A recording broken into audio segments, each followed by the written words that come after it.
Welcome everyone to episode 84 of the Chris Parrish podcast. What do you, or where do we go? Where do we want to go, people? Where do we want to go? That maybe my English should figure out where we want to go. But welcome everyone to episode 84 of the Chris Parrish podcast. It is great to be here. I am beat up. I had a hell of a match last night at RCW. Shots fired against one of Alberta's very best, and T.Y. Jackson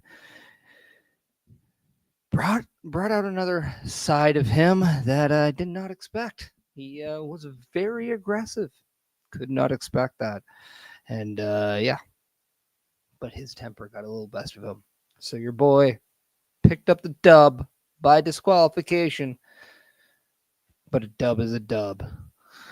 But speaking of a dub, let's talk about the dubs that we have sponsoring the Chris Parrish podcast. That's right. If you want to check down, that's beercadewhyte, located at 105 4 82nd Ave.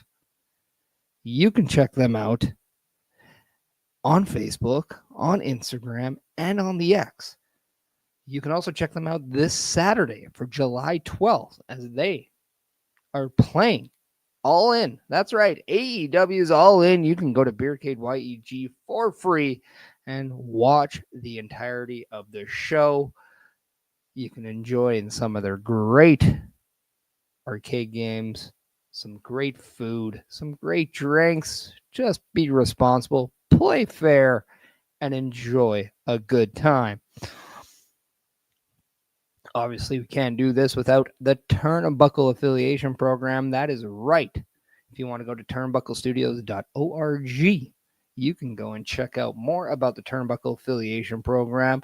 You can meet the team. You can check out the latest episodic shows. And you can even message Turnbuckle Studios directly in case you have any questions, concerns, or maybe you're feeling a little adventurous and want to try podcasting and content creating. Yeah, we have a room for you. We want you to be a part of our team. And if you already are and you want to collaborate, we're open to that too. So please go check out turnbucklestudios.org to find out more about where you want to go. We have a fun show lined up today. Well, first off, next week is going to be a busy day in pro wrestling, a busy day in Atlanta, Georgia. Not only is there Saturday night's main event, but we got the historic all-women's PLE in Evolution 2, and the internet wrestling community is bitching about it, doesn't have enough time. We can't just appreciate what we have. We got to find something wrong with it, right? Yeah, that's the internet right there. Can enjoy what we have, but at the same time, we have Evolution 2, and we also have Saturday night's main event.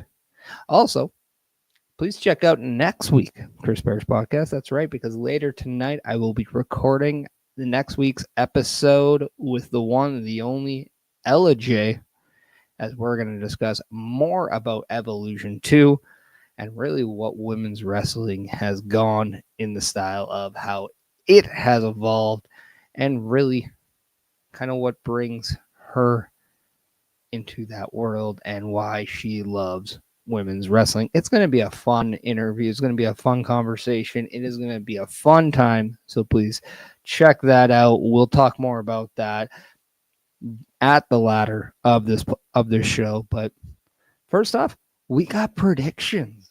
We got to predict who we have next week, right? That's a thing of what we do. So let's run down the card, shall we? Let's start with Saturday night's main event, the big match.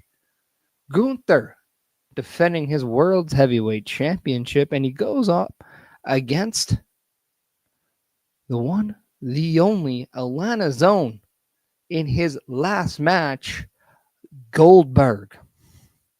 Now, I think this is I like this match. Why? Because nobody that I've seen since Ilya Dragunov has truly brought the aggression, the intensity to Gunther. Now, we've seen people come to Gunther in the way of physicality. We've seen Sami Zayn put it all out there. We've seen Jey Uso put it all out there. We've seen Chad Gable put it all out there. But the ferociousness, the viciousness, the not giving you a second to breathe mentality, we haven't seen that since Ilya Dragunov. But the pure intensity of Bill Goldberg is one to behold. Whether you like him or not, you have to respect that when Bill Goldberg comes down, the intensity is amplified. Similar to Stone Cold Steve Austin. We know the mood is about to be different. We know the vibe is a uh-oh type of vibe. Whether or not you're a fan, whether or not you're happy or whatever, understand this, what Bill Goldberg meant to the WCW. And then when he got into WWE, he was an attraction. So this is the end of an era. This is his final match. And he's going to go down to one of the best up-and-coming champions and dominant champions there is in the ring general, Gunther. So it's going to be a lot of fun. Why? Because it's going to be fun just to watch that run and gun style that Goldberg has, but it's also going to be a lot of fun to see that wear and tear that Gunther provides. So we will have a lot of fun just watching kind of these styles clash. And I think that's what I'm most intrigued with, is just seeing the styles clash. But I do have the ring general Gunther winning this match. I think that goes beyond that. He is the favorite. Obviously, Goldberg is in. This is his retirement match. So when we talk about where do we want to go, Gunther, you're going on, in my eyes, to SummerSlam as the defending, as the reigning world heavyweight champion. And Bill Goldberg, you're going back home. You're going to spend more time with your family and maybe prep your son for that wrestling debut that he wants to do now. Because every son wants to wrestle now, apparently. But yeah, no, I have Gunther walking out with this championship. We also have Seth Rollins versus the Megastar, with everybody saying L.A. Knight. Did you? Did he go? Yeah. And I think this match can go either way. I really do. Because when you really look at it, this new Seth Rollins faction with Braun Breaker and Braun Strowman, or not Braun Strowman, Braun Breaker and Bronson Reed, they're always going to be around. Paul Heyman is going to scheme up something where everyone's always going to be around. So we know people are there. But what we've been seeing lately is Penta, Sami Zayn, main event Jey Uso. They're always going to be there to have people's backs. So that's something we're going to be seeing here. But I am going for the first shock of the night. I have L.A. Knight winning this match due to all of this brouhaha. I have the Megastar winning. I don't think Seth Rollins needs to win this match. I think he can afford to lose this match. LA Knight with a win over Seth Rollins, that does him well.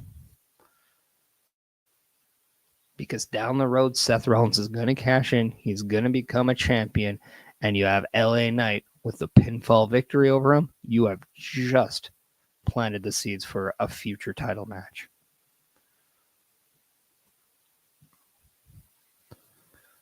And next up, lastly, because as of today, as of this very minute, we only have 3 matches for Saturday night's main event. I do believe that we're going to get 1 to 2 more this week.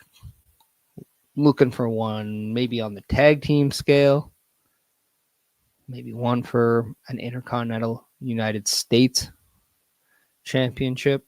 Maybe we get that, depending on if Dominic Mysterio is good to go. I wouldn't be shocked if we see Dominic and AJ Styles get added. But if Dominic is not able to go, I could see maybe Solo defending that United States Championship. But we got Randy Orton versus Drew McIntyre in a match that was made just last Friday. Drew McIntyre returned to the ring. He interfered in a segment between Cody Rhodes and Randy Orton.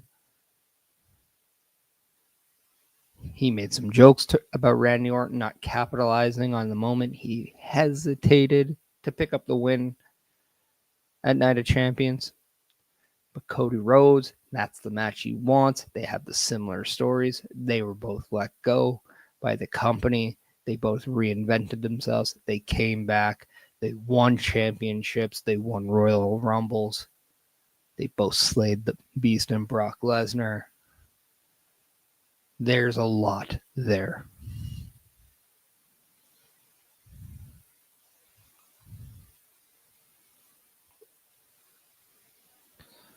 So in this match, I do have Drew McIntyre winning. You might ask, why? And the answer is simple. I think we're going to get Drew McIntyre versus Cody Rhodes before we get Randy Orton versus Cody Rhodes for a world title. I do think Cody Rhodes is going to become the person that dethrones John Cena, and I do think it's going to be at SummerSlam.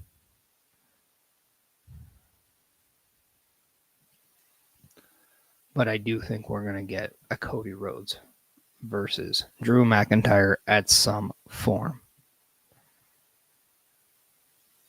In fact, where do you want to go? I have this.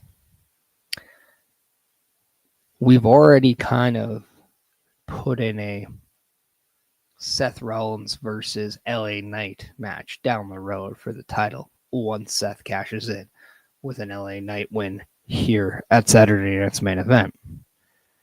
Now, Cody wins the title at SummerSlam.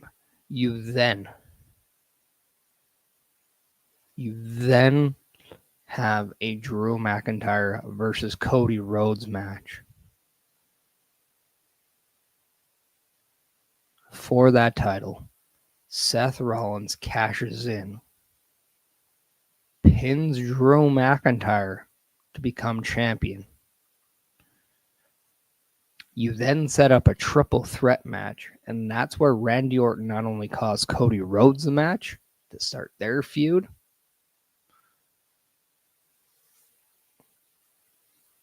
but then, just maybe, we have Seth Rollins and kind of LA Knight kind of be the one that comes after. And then we have Drew McIntyre get so mad he becomes more of a babyface. And then maybe we have Drew McIntyre versus Cody, as Cody's also doing something with LA Knight. I think there could be some stuff here. Or you then continue with a Randy Orton and Drew in some fashion. But I do think Drew McIntyre, by the time WrestleMania of next year happens, I do think he is no longer a heel.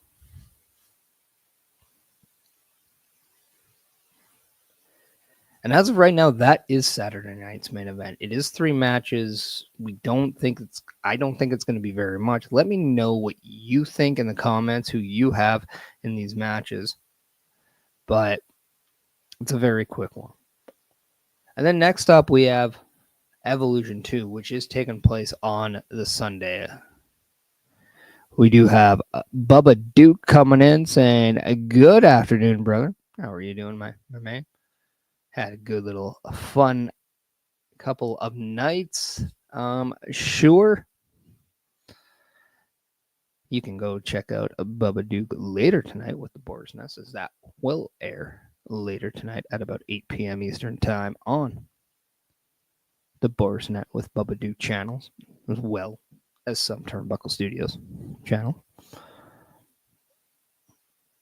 But we have Evolution 2 happening next Sunday, and that one is a little bit more filled out, which I think is pretty funny with the constant. It doesn't have enough time to build. Well, you guys have been crying about it for like 13 years. I think it has 13 years of build. But right now we have 6 matches with a potential 7th. I don't think it's been official yet, but it's pretty much everything but. And I'm going to start with that one. The rumored match to be for the Women's Intercontinental Championship, the champion Becky Lynch defending against the former champion Lyra Valkyria and Bayley. And I think this match might be the match, in my opinion, that could steal the show.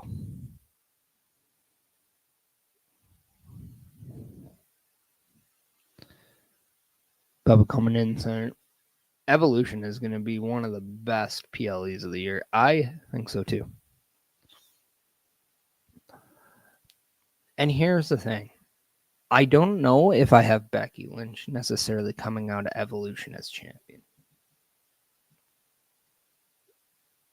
But what I do see is the rift between Bayley and Lyra increasing.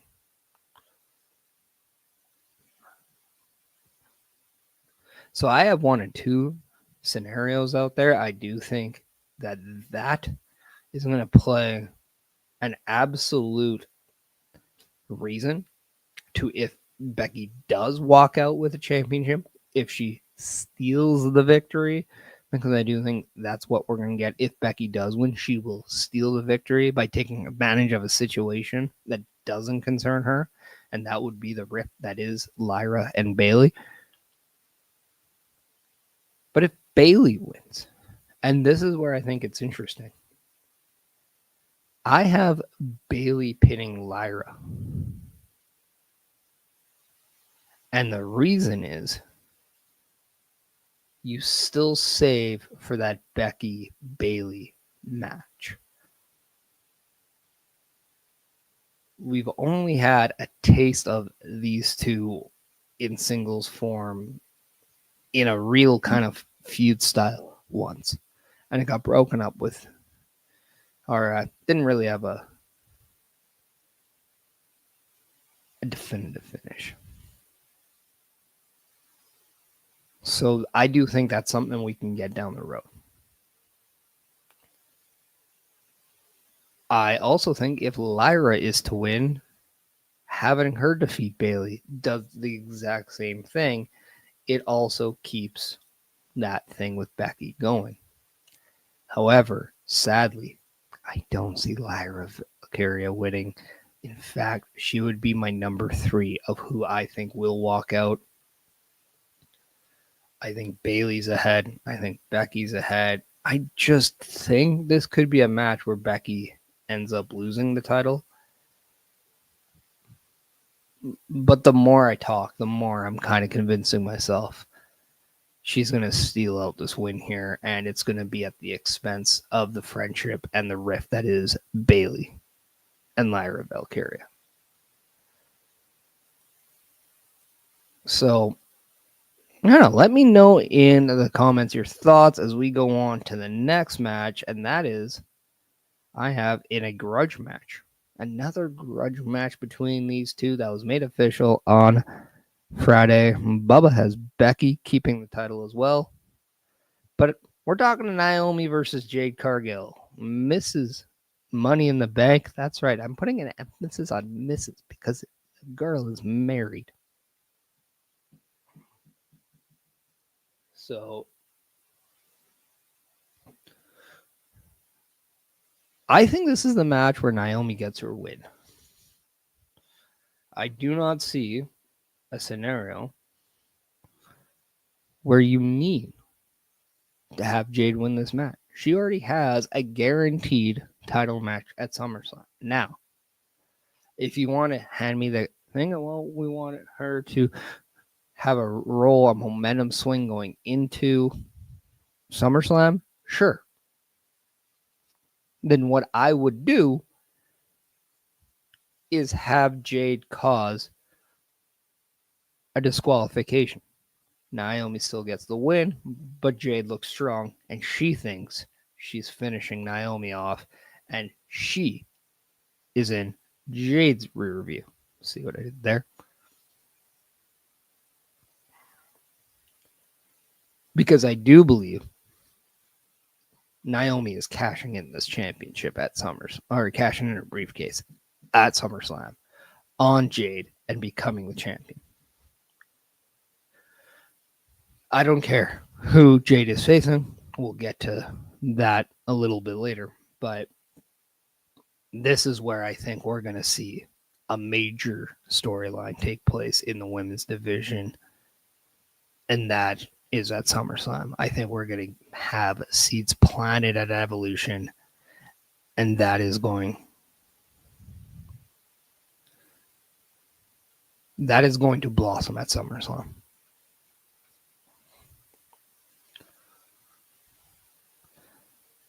Now let's get to that.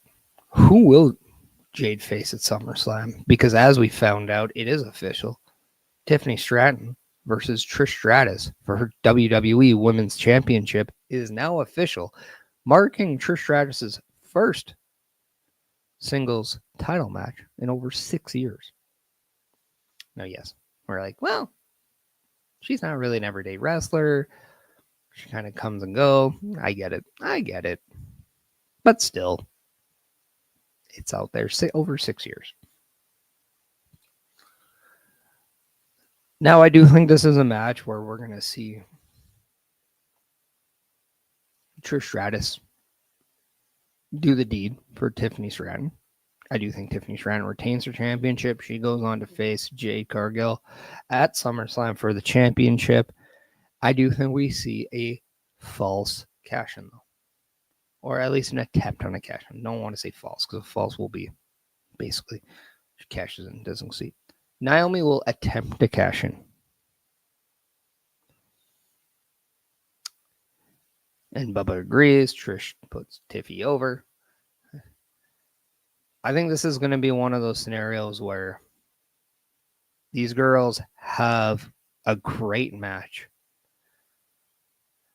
They have this moment where they hug. There's respect shown. Naomi comes, smacks somebody in the back with the briefcase. And before she goes, maybe she does it to Tiffany. And right when she's about to cash in, that's where Trish maybe delivers some satisfaction on Naomi. And maybe, just maybe, we see a Nia Jax, and this could set up a tag match between the four of them down the road. I don't know, but I'm at least putting this out there. Trish will prevent this cash in, and we will see Tiffany Stratton looking strong going in to SummerSlam, going into that road to SummerSlam, because SummerSlam is less than a month away. We're going to be building to that, the very first 2-night SummerSlam. Well, thank you. I thought of it myself. Next up, we have for the NXT Championship, Jacy Jayne defending her championship against Jordynne Grace. But here's the caveat, because this is not only for the NXT Women's Championship, but the winner of this faces Masha Slamovich, which I believe is July 20th. It's Slammiversary. Bubba, you're the TNA guy here. You can correct me on that one. But I think this has everything.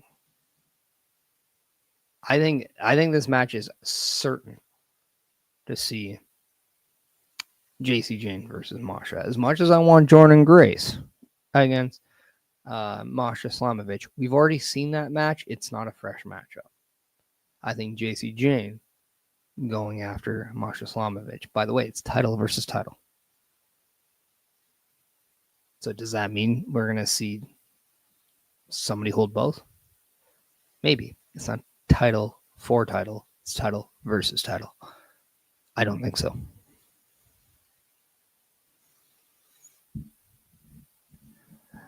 I do believe Jordan Grace will be quote unquote drafted whenever that draft does come, and it is believed to be after SummerSlam. So I don't necessarily believe that she will win this title anyway. So I do think there's something on the horizon for the Juggernaut.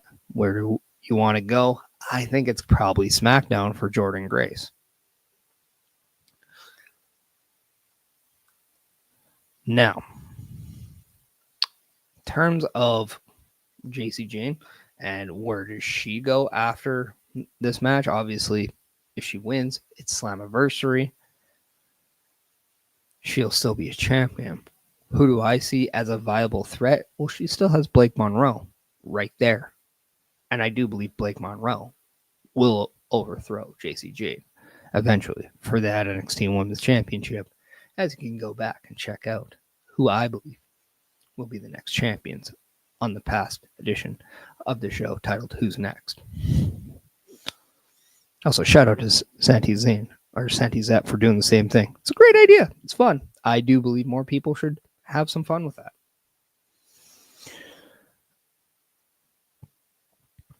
And then next up, we have a tag team title match. It's a fatal 4-way tag title match pitting Raquel Rodriguez and Roxanne Perez. Now, they are quote-unquote the champions because, unfortunately, due to Liv Morgan's injury, she is unable to compete. So instead of stripping the titles off, we have Roxanne Perez taking her place in this match. Now, it is with a grain of salt because in more of a good deed for Raquel Rodriguez, they were put in this match, and they will be officially crowned the tag team champions if they were to walk out of this match as champion. But the caveat is 3 opponents, 1 team from Raw, 1 team from SmackDown, 1 team from NXT. Last Friday, we saw Charlotte Flair and Alexa Bliss advance and qualified to be the SmackDown team as they defeated B-Fab and Michin and the Secret Hervis. It's being heavily rumored that the Raw tag team will be the Dungeon Dolls, which is consisting of Natty Neidhart and Maxine Dupree. And then the NXT team is rumored to be Sol Ruka and Zarya, better known as Zaruka. So if that's the case, and I'm just going to play into this one, our Fatal 4-Way match will be Zaruka versus the Dungeon Dolls versus Roxanne and Raquel versus Alexa and Charlotte.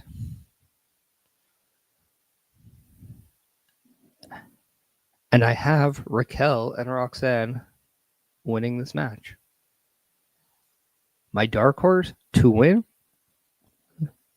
Zaruka.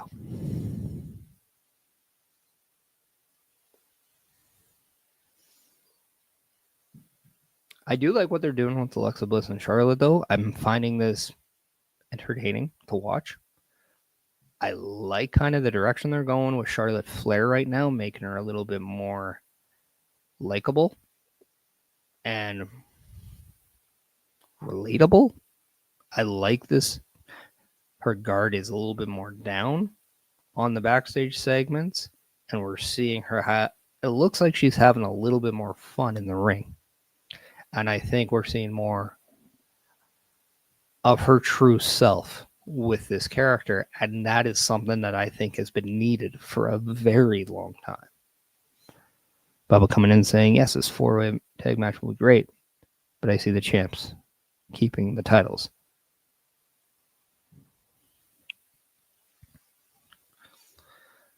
So, obviously, I do think Zaruka will then end up going up against Izzy Dane and Tatum Paxley as they've been doing kind of a program or a little bit of a thing on NXT.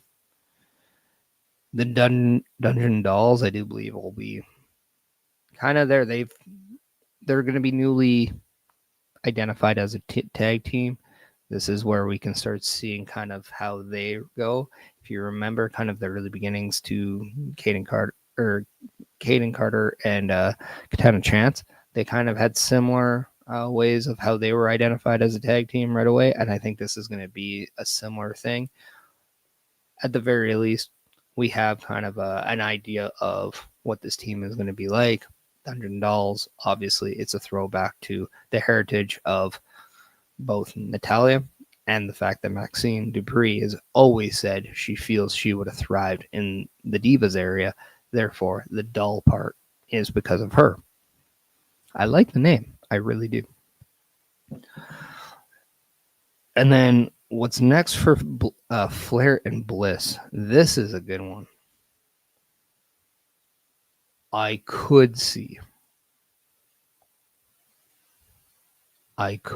them going after the tag titles after this match. I don't think they'll be the ones factored into this pin.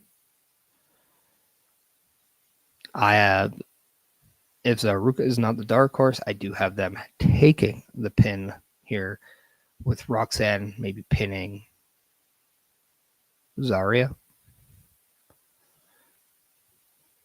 But then again, if Maxine Dupree is in this match, as much as I hate saying this, she's always there for that fall.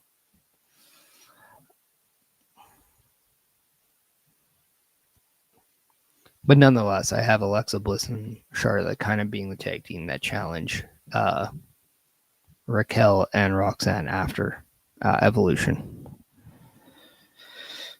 And then next up we have Rhea Ripley versus Io Sky, which I think has all the categories, all the ingredients to be your show stealer. In fact, this might actually be your main event. I'm not putting it as the main event in this conversation simply because, well, we got so much uncertainty with this next match that it's going to be fun to, really just have fun with it. But Io versus Rhea, I truly believe this is the main event of Evolution 2. I mean, Rhea Ripley, in my opinion, is the face of female wrestling in the WWE. And right now, it's hard to say Io Sky is not the workhorse of the women's division right now. So because of that, we have that. I don't know if I want to see a title change. But I really do believe we're going to get one. I believe Rhea Ripley is going to walk out of Evolution as your new women's world champion. I just don't know if I'm ready to not see Io in that position.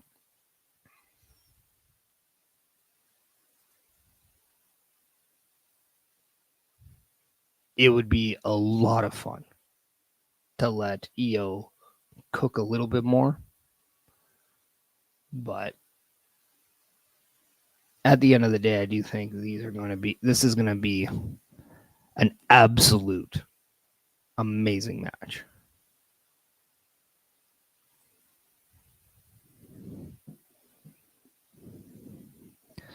Bubba has Io retaining the championship. Let me know who you guys have. Now, if you're on any of the platforms, sadly, StreamYard and Instagram is not aligning. So we're only on the Fantastic Four today of Facebook, YouTube, Twitch, and X. On all platforms, you have the ability to get involved and leave some comments and leave some thoughts. So please do so. If you have an opportunity to like, subscribe, and follow any of the platforms, please do so. You do see behind the comments, as I will remove them right now, that Linktree /Chris Parrish is a place to find out all of my platforms with the 5 platforms of view, which are obviously the 4 we have here and Instagram. You can also check out the Chris Bears podcast on Spotify. So if you want to go to Spotify, you can subscribe to the Chris Bears podcast. And if you can, please rate the shows. I would appreciate 5 stars. I mean, it's the highest. I mean, it would be nice. I would thank everyone who are doing so. It does help the channel very, very much, and definitely in a position where we're growing that channel. So if you can do that, I will have an alcoholic beverage in appreciation. But yeah, Io Sky retaining the title is Bubba Duke's opinion. I have Rhea Ripley winning the championship. I do think we're going to get something big happening, and I think a title change is just that. And sadly, I do think that might be the only one. Lastly, we have a Battle Royal featuring, I don't think they have given a number, but it's a good size one. I think pretty much every woman is going to be there. I've heard that we might have TNA involvement in this. We know we have NXT involvement, so I'm sure there's going to be some more. Obviously, Raw, SmackDown. There could even be some AAA women involved here. That remains to be seen. But a Battle Royal nonetheless. Obviously, your nostalgic acts, some one-offs, some returns. But yeah, the winner of this faces a champion of their choosing at Clash in Paris. And what a better match to go Clash in Paris than Rhea Ripley versus Stephanie Vakir.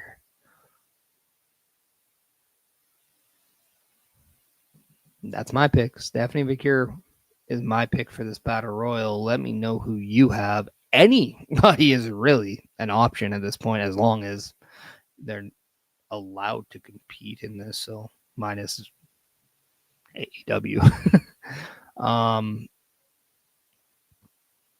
But out, and here's my thing. If you have this Battle Royal in the latter part of the night, could you have people from earlier matches going in? It'd be like the good old days of the Royal Rumble, where if the Royal Rumble was the main event match, you had people from like the opening match come in. I don't know. I wonder if this is a thing, or if they're just gonna try to see how many women they could just fit on the show, which sadly is a thing.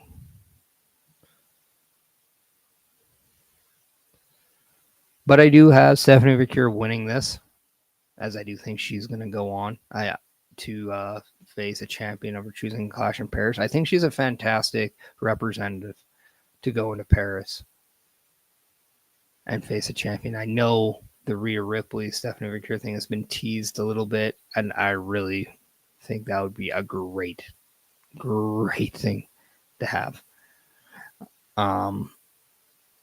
Australian versus Chilean. How could he go wrong? Not to mention, right now I think Stephanie Vakir is in line for probably a big push in WWE. And then, if you want to really add to it, how about Io Sky asking for her rematch, and we make that a triple threat? So you would have Rhea versus Io versus Stephanie in a main event type match at Clash in Paris. And if we remember what Rhea and Io were capable in triple threat matches, just go back to WrestleMania this year with Bianca Belair. They absolutely tore the house down with that match.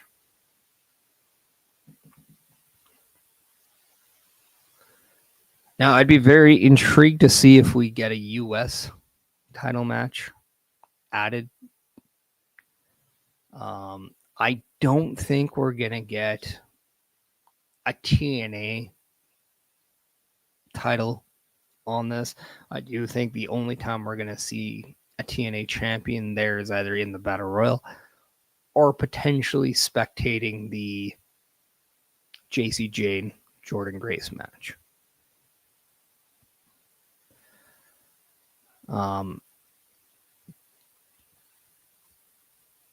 So, I don't know. It's going to be a lot of fun. I think this show is going to be absolutely off the hook. And I don't think when it's all said and done, people are going to complain about the lack of build. I think they're going to be very happy about what they see.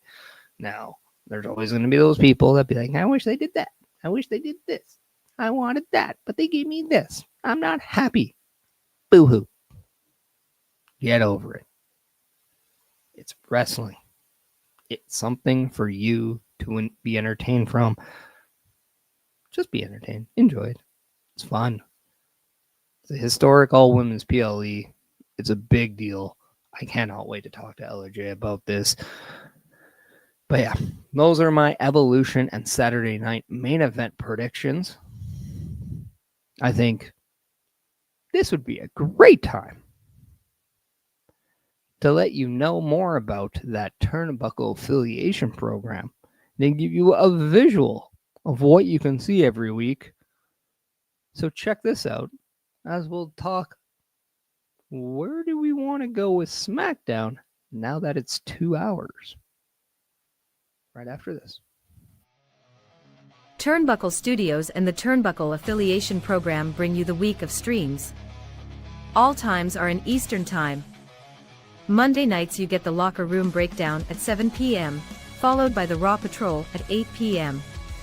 Tuesday brings you the flagship show, Turnbuckle Talk, at 8:05 p.m. Wednesday we play games with the PlayStation Showcase at 8 p.m. Thursday we got total non-stop action with Brace for Impact at 8 p.m. Friday we game again with Unleashed, the Jessica Wilde story at 7 p.m. Following the game, join us for the SmackDown Security Detail at 8 p.m. The weekend brings you Saturday Night Gaming at 8 p.m. On Sunday be sure to catch the Chris Parrish podcast at 12:15 p.m. followed by the Boar's Nest at 8 p.m. Be part of the shows and join the chat every day.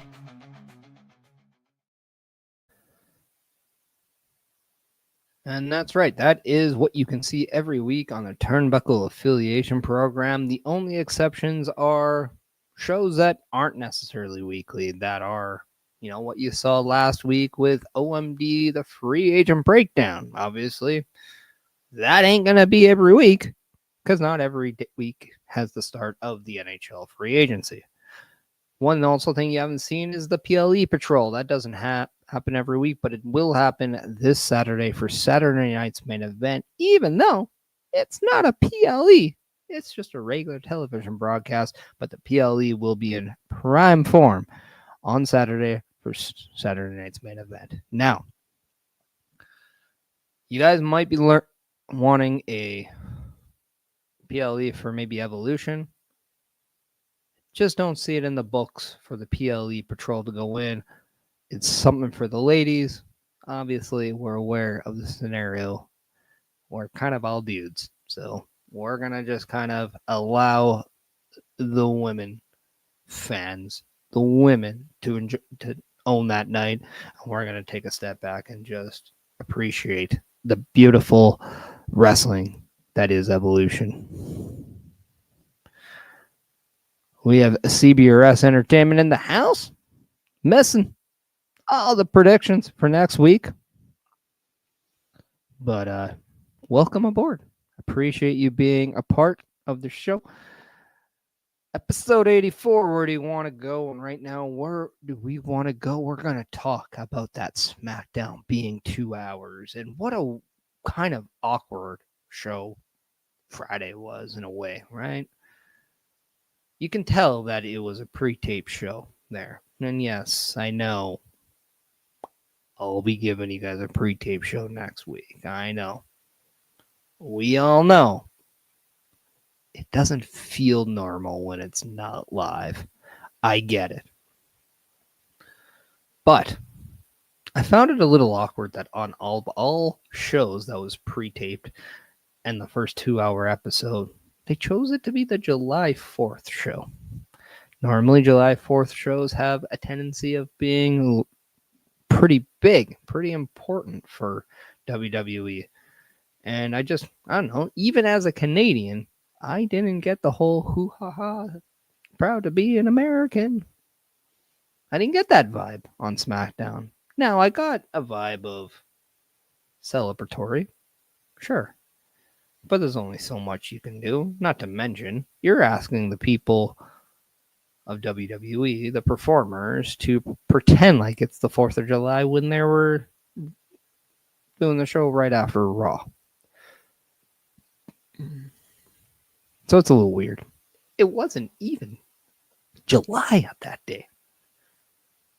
That's the weird thing. They taped the show in June and aired it for July 4th. But nonetheless, it was a great show. It's just a couple things went weird. Like if you noticed, you had the Tiffany, the Tiffany, Naomi, and Jade kind of segment. Or sorry, the Tiffany, Trish, Jade segment play in the ring. And then right after, you had this interaction with Jade and Trish, and you're just like, you're basically saying the same thing you just said out there. Now it's in here. And that's just going to lead to Naomi hitting Jade in the back with the briefcase and saying, proceed with caution. And then the match gets official for Evolution. Not that I hate the fact that they're having a match at Evolution. I love the fact they're having a match at Evolution. I just thought it was a very awkward way of getting there. But we got there. This is what we have now. So it's still, to me, it's still out there. Now, we haven't seen SmackDown on the 2-hour format in quite some time. I'm going to be very intrigued because one of the things I did like was how often everything breathed on SmackDown on the 3-hour format. Now, I get that they're tailing back because of programming notes, because SmackDown is played on TV on the USA Network in the United States, and I get that. I just hope that we're going to get, for the Netflix watchers, which is everyone else, if you're not in the US, that there's maybe a little caveat for that. There's something for them. Maybe it's, when they're at commercials, we don't get commercials. I don't know. But I like to see more of an actual honest 2-hour show on Netflix with the US TV crowd getting, obviously, a 2-hour television formatted show. I want to get the whole unedited thing. I want the whole thing on Netflix. That's right. I'm being greedy. And I'm staying my spot here. I'm greedy. I want it all. Give me what I want.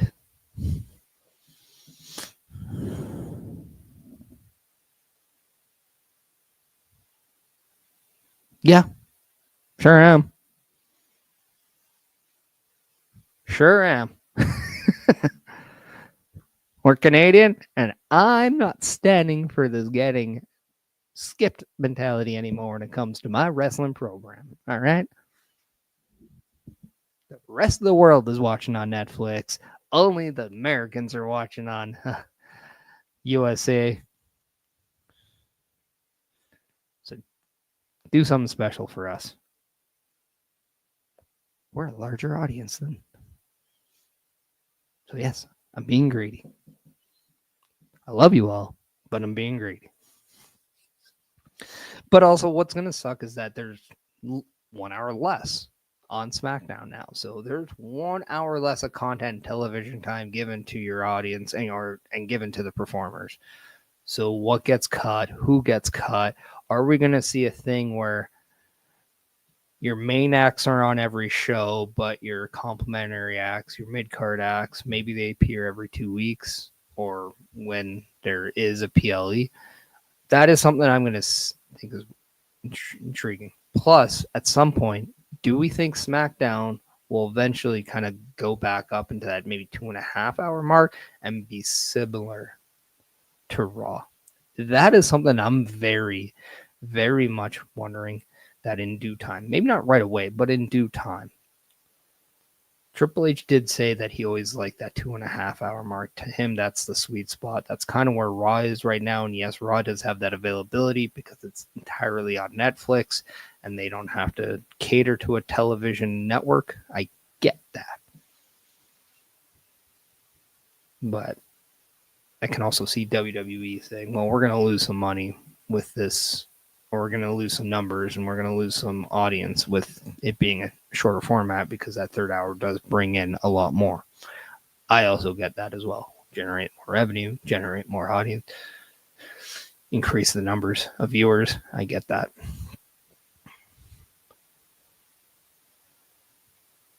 So it's going to be an interesting thing. I'm hoping with the amount of championships that are on SmackDown, whether it is your men and women's US, whether it is your men and women's world titles, whether it is the tag team titles on either side, the men's or the women's,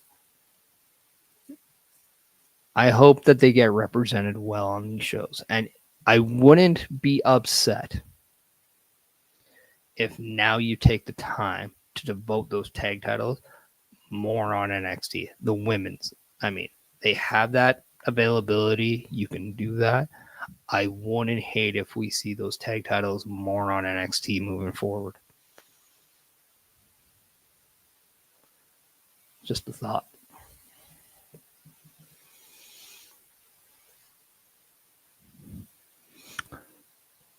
We are very much on a road to SummerSlam, but before we get there, we do have an historic show this weekend. But SummerSlam is going to be a hell of a show. Ultimately, where do you want to go? Let's go to SummerSlam. It's going to be a lot of fun. First 2-night event.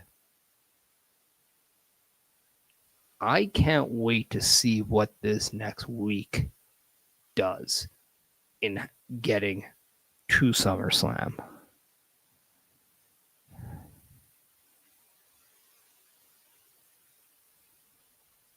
Best thing, I wouldn't mind if women from Evolve get involved with that scene. I think, yeah, combining NXT and Evolve might make a lot of sense at some point. But I think, yeah, like you said, like that helping the women's tag division could be a benefit.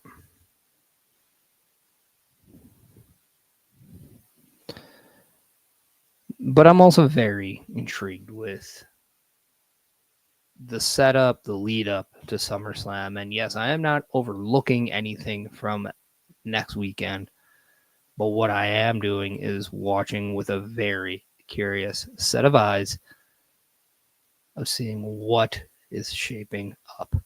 And even before that, and we even have, the Clash in Paris show coming up. We do have other shows afterwards. It's always a consistent moving, but I know something big and something absolutely insane is going to happen at SummerSlam with the first 2-night ever SummerSlam. You know that they're going to go big.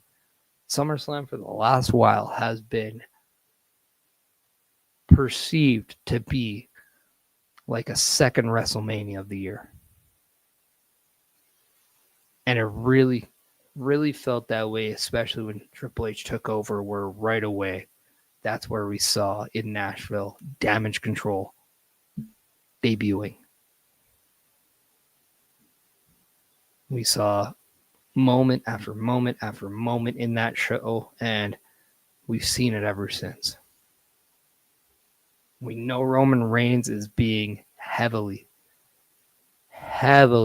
rumored to be coming back anytime now. I do think he's back before SummerSlam. In fact, I'll go one further. I do think he's wrestling at SummerSlam.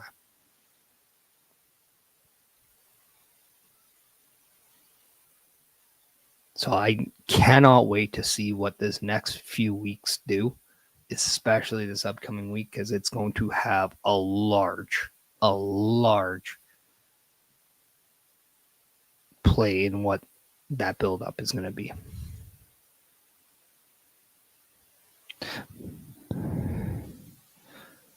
Bubba coming in and saying, do we see Zilla Fatu making his way to the WWE soon? Maybe.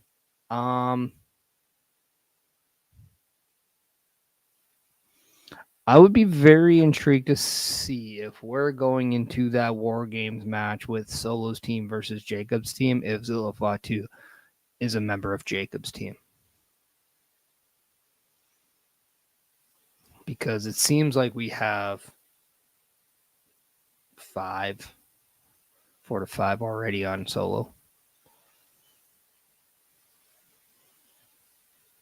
When you're like, well, there's only 4 right now. But when Tama Tonga comes back, I do think he'll side with Solo, which would then have Solo, Tongaloa, Tama Tonga, Talaloga, and JC Mateo going up against Jacob Fatu.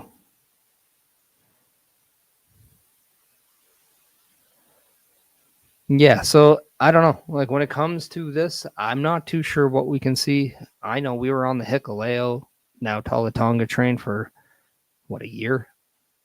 Maybe a little bit longer. So the only thing I can tell you is patience is a virtue. And that is something that, especially with any iteration of the bloodline or what we see now in that Samoan Tongan storyline, we're going to really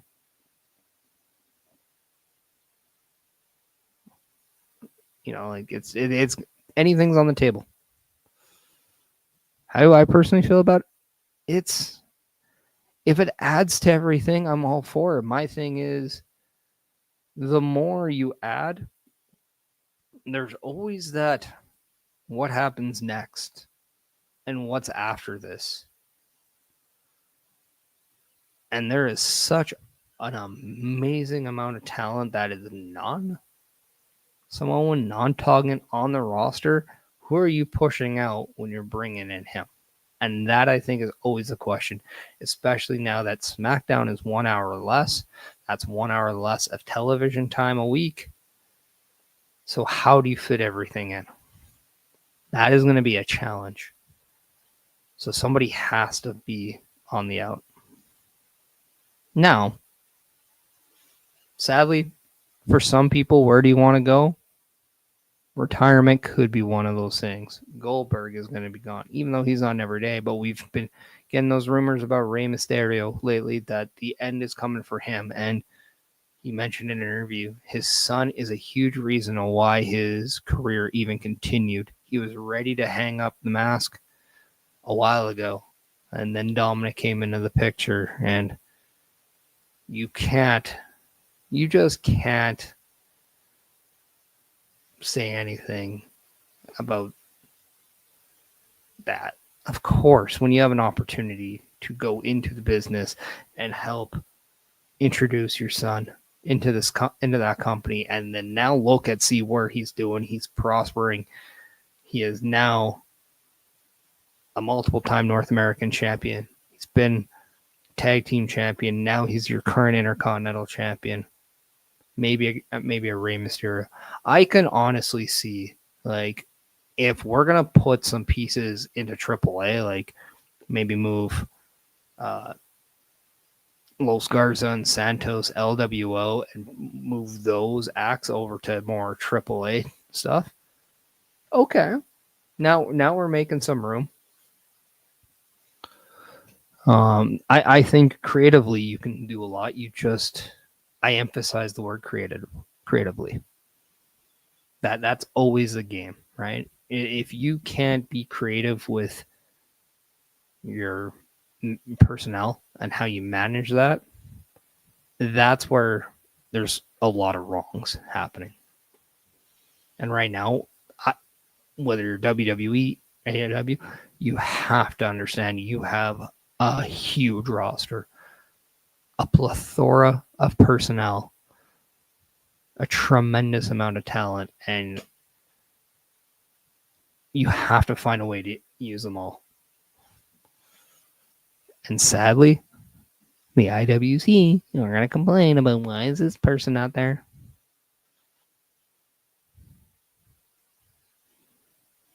It's just the nature of the beast.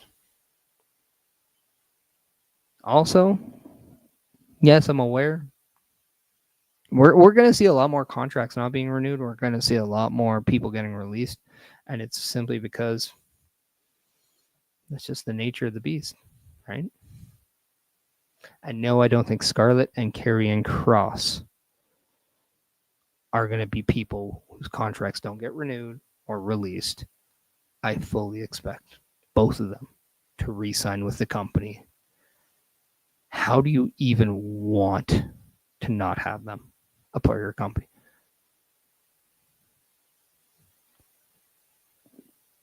If I think a vending machine wants Karrion Kross right now with the pops he's getting. That's a bad dad joke, but it's a joke nonetheless. And then Scarlett just represents one of the few female valets left in pro wrestling. It just allows you to have that just special feel. And then when you look at what Aleister Black's doing, you have to wonder, there has to be a connection there in some way.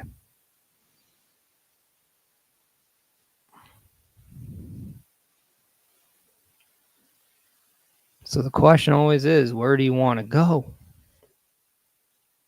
Creatively? You can go wherever you want. But right now, I think we're at that point of the show where we got to do a salute. We got to say goodbye. We got to say thank you for everyone joining in. This has been a very heavily viewed show. So I appreciate every single one of you stopping by, checking in, especially everyone on the X. Want to thank the people in the chat. CR Best Entertainment, Bubba Duke, that's right. Turnbuckle Affiliation Program always has each other's backs. That is what you get when you join the Turnbuckle Affiliation Program Lab on turnbucklestudios.org. Check it out. If you want more information about me, obviously my link tree is right at the bottom corner there. You can please check that out with all my socials. You even get my TikTok. You even get my Blue Skies. Spotify accounts right there as well. So if you want to go and check out the Chris Parrish podcast there, subscribe, follow, rate, all that good stuff, just like on all these platforms. I am going to be trying to see if I can include TikTok Live on the Chris Parrish podcast. That is something that I'm in the works of working out, seeing if it's plausible. So should be fun if I can add TikTok Live too. That it will still remain 5 platforms at max on a live thing, but we'll see. Next week though, on Spotify, that episode with Ella J, the pre-recorder show that I do later tonight with her, will be going live at 12:15 p.m. Next week for episode 85. If you guys want to know a little bit more about kind of that, or just see that graphic again, I got you. And there it is, episode 85, Evolution, featuring Ella J. It's going to be a lot of fun. She is very, very talented in what she does, whether it's her writing, whether it's the shows that she is doing. She is definitely a content creator that you want to check out, support. So I can't wait for our conversation.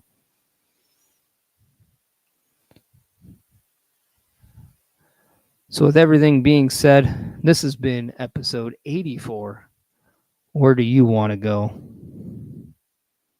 Right now, I just want to take time to remind everybody to be happy, to be healthy, and to be yourself.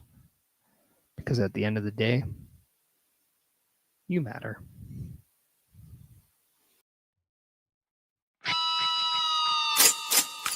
Rip through the clouds, faster, catch us from falling coast to